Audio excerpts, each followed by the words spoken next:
कचौड़ी गली सुन कैला बलमू गाना चर्चा में है। इस बार कोक स्टूडियो भारत ने एक ऐसे गाने का चयन किया है जो जमाने से जन जन के बीच लोकप्रिय है। उन्होंने पूरबिया इलाके में लोक स्मृति का हिस्सा रहे इस भोजपुरी लोक गीत को रेखा भारद्वाज, ख्वाब और लोक गीत गायक उत्पल उदित की आवाज में घर घर तक पहुँचाया है। देखा जाए तो कुछ ही गानों को यह सुख हासिल हुआ है कि उसे पीढ़ी दर पीढ़ी कलाकार गाते ही चले जाते हैं। कोक स्टूडियो द्वारा रिलीज इस गीत में बनारस और पूर्वांचल से जुड़ी पारंपरिक लोक धुनों का इस्तेमाल किया गया है। अधूरे इश्क की खुशबू को समेटे यह गीत सीधे रूह को छूता है।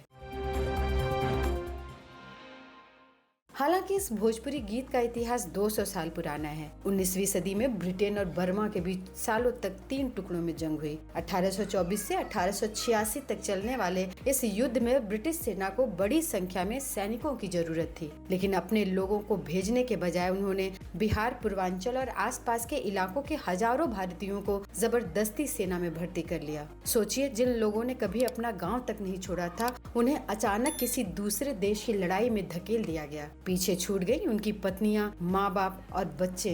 गांव की गलियां सूनी हो गईं। औरतें हर दिन अपने पति के लौटने का इंतजार करती रहीं।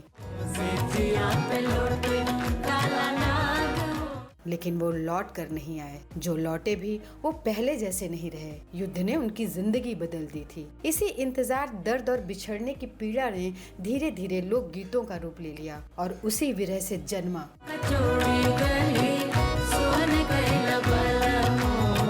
कहा जाता है कि बनारस की सुबह अगर घाटों में हो रही आरती से शुरू होती है तो उसका स्वाद कचौड़ी गली में जाकर पूरा होता है। भारत के स्वतंत्रता आंदोलन के बीच बनारस की कचौड़ी गली सिर्फ खान पान के लिए नहीं बल्कि क्रांतिकारियों के छिपने, गुप्त बैठकें करने और रणनीति बनाने का एक प्रमुख केंद्र हुआ करती थी। इस लोकगीत का कनेक्शन बनारस की तवायफों से भी जुड़ा रहा। कहा जाता है कि जब भी इन महफिलों में किसी तवायफ के प्रेमी को अंग्रेज जबरन उठाकर रंगून ले जाते तो यह गीत उनके सच्चे प्रेम और अंग्रेजों के खिलाफ एक विद्रोह की आवाज बन जाता था। 1930-40 के दशक में बनारस में एक तवायफ हुआ करती थी, गौहर जान। बनारस ही नहीं, आसपास के इलाकों में उनका खूब नाम था और रोजाना उनका मुजरा सुनने के लिए काफी लोग पहुँचते थे। वो कचौड़ी गली के दूसरी ओर दाल मंडी में रहती थी। इनकी चर्चा मालिनी अवस्थी जी ने अपनी किताब चंदन किवाड़ में भी की है। उन दिनों में गौहर जान देश की पहली महिला सुपरस्टार थी जिन्होंने ग्रामोफोन पर अपने गायन का रिकॉर्ड बनाया था। उनके गाए कई अन्य गीत जैसे सामनवा में ना जइबो ननदी आज भी गुनगुनाए जाते हैं।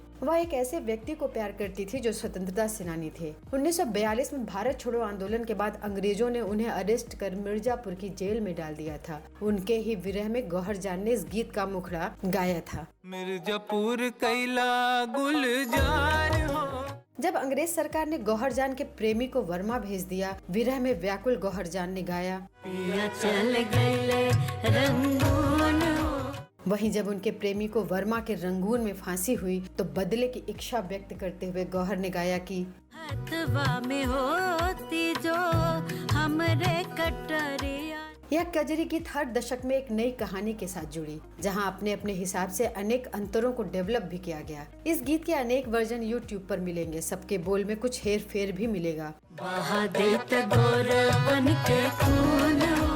अब कचौड़ी गली किसने लिखा, इसका जिक्र आपको शायद ही कहीं मिले, पर 200 साल पुराने इस गाने को रसूलन बाई, बड़ी मोती बाई और सिद्धेश्वरी देवी ने ग्रामोफोन और रेडियो के जरिए इसको घर घर में पहचान दिलाई। इस गीत को बाद में शास्त्रीय गायिका डॉक्टर सोमा घोष, भोजपुरी गायिकाओं मालिनी अवस्थी और मैथिली ठाकुर के साथ अलग अलग कलाकारों ने अपने अपने अंदाज में पेश किया और फिर यह गीत कजरी विधा की मुख्य गीत बन गई। पूर्वांचल में सालों से पलायन की परंपरा रही है। कोई रोजगार के लिए शहर गया तो कोई मजबूरी में परदेश, लेकिन जब पुरुष घर छोड़कर दूर चले जाते थे तब पीछे रह जाती थी उनकी यादें और उन्हीं यादों से जन्म लेते थे लोकगीत। भोजपुरी के ज्यादातर प्रेम गीतों में आपको सिर्फ प्यार नहीं मिलेगा बल्कि विरह की जलन भी महसूस होगी। ऐसे गीत जो दर्द में डूबे होने के बावजूद एक अलग ही मिठास और सुंदरता लिए होते हैं। चाहे वो महेंद्र मिश्र के गीत हो या फिर दूसरे गीत, सबने इस दर्द को अपने शब्दों में पिरोया। शायद यही वजह है कि भोजपुरी लोक संगीत आज भी लोगों के दिलों में जिंदा है, क्योंकि ये गीत सिर्फ गाए नहीं जाते, इन्हें महसूस किया जाता है। आपको कैसा लगता है ये गीत? कमेंट में जरूर बताएं। वीडियो पसंद आया हो तो लाइक करें, शेयर करें और चैनल को जरूर सब्सक्राइब करें। मिलते हैं अगले वीडियो में।